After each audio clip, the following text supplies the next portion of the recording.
The idea of teachers researching their own practice has been in and out of fashion over the years, but now action research has come full circle and is firmly back on the agenda in our schools. What do you think about the rewards that you get on the scheme? But they were a great incentive. Teachers are using the cycle of reflective research to bring about changes in their own practice, contributing to a growing autonomy of schools in shaping their curriculum. We've moved so quickly along, haven't we, Daniel, from using this pack? Is this valid, proper research? Should teachers leave educational research to the academics? Some might have their doubts, while others are passionate about the importance of teachers as researchers. One of Lawrence Stenhouse's original research students, John Elliott. The idea that action research is just very small-scale stuff that is of no relevance other than to the teachers that undertook it, for me is a load of rubbish. This is St George's Infants, a small local primary school in Ladywood, Birmingham.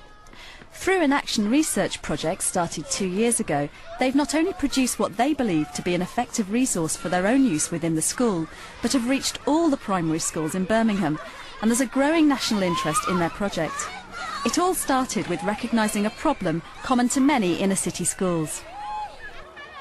St George's is set in inner-city Birmingham, which means that we do have children coming from a diverse range of backgrounds, cultures, speaking different languages. At present, the makeup is mainly African Caribbean, mixed race, white and Asian, and we do have a high percentage of EAL pupils. But on top of that, recently we've seen a growing number of newly arrived pupils coming from overseas with very little or no English. Ka Ying arrived in the UK with no English at all. She required time and support from EAL teaching assistant Joy Smith. Ka-Ying started ending of November as a very, very shy girl.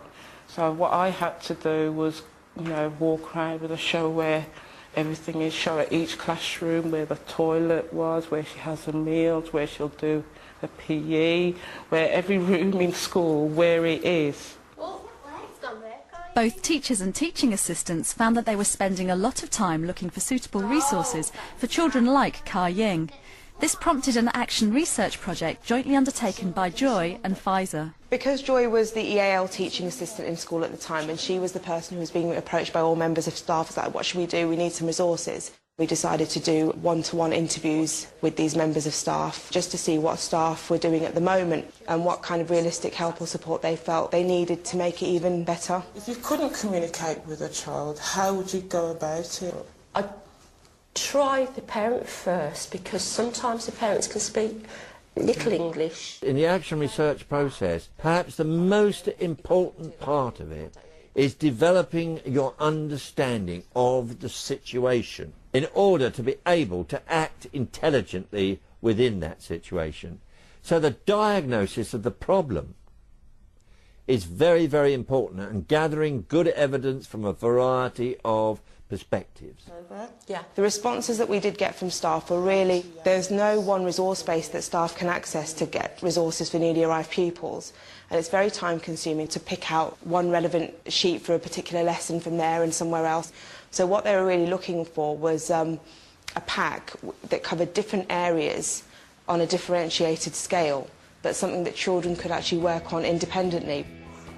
With a clear understanding coming out of their research, their journey to develop a welcome pack for newly arrived children had a defined focus for action. Over in Kings Heath, South Birmingham, Colmore Infant School were embarking on a similar journey. This time the challenge was literacy at Key Stage 1. Reading had been identified as a development area within their school improvement plan, and they wanted to target underachieving pupils to raise their reading levels. This became the focus of an action research project. The reading project came from the data that we had in place in school from the Panda report, which showed a huge difference in the grades that children were getting for writing than they were for reading. So our children were achieving a higher level with writing than reading, and had done consistently. Literacy coordinator Della Winchester was given dedicated time and support to coordinate the research with staff, pupils and parents. Our methodology was quite varied. Some of it was very practical, and involved everybody trialling new ways of teaching reading. We used questionnaires, we interviewed people, we interviewed the children. We asked constantly for feedback from everybody in the school community. Colmore's Action Research Project was boosted by academic support from an external critical friend, financed by the National Foundation for Educational Research. I think it is essential to have some external support because if you don't, then the process that you go through doesn't become rigorous enough. You need somebody who's going to be able to help you to think of things in a different light, to sort of open